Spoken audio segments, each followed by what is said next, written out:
Bakit paano naging parang hipon si Magi? Ng content to, nagkaroon. Parang mo sinabing, kain ka tong takot. Wait, wag mo, ano yan. Oo mo. Baka masip yung money natin, pre. Mm. Hanggang miss lang tayo sa miss lang.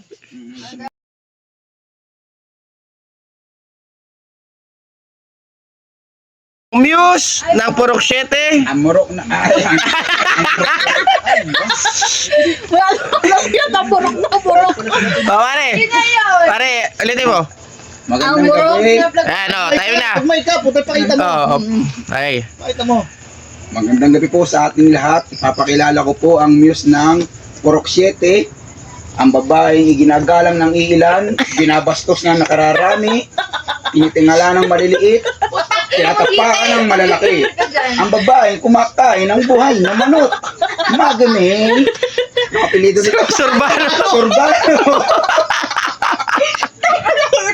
Ano nakakasabi lang. Okay na sana. Napakahilang po may kapitulitin na ito. Lalabas na yung kwento sa akin. Lalabas na. Ang nagdutong. Pare, si Magi hindi magkakasawa kung. Hindi lumayo. Ibig sabihin, walang papatol na taga rito ay Magi. Hindi naman, sa walang papat, wala nang gugusto.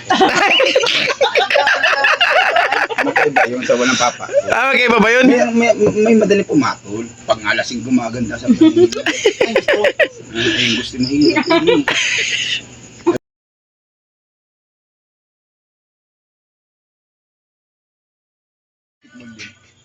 Magi. Diba dati? Magi, may tinatang chite. O Victory Boy. Di ba dati nag-miss ka?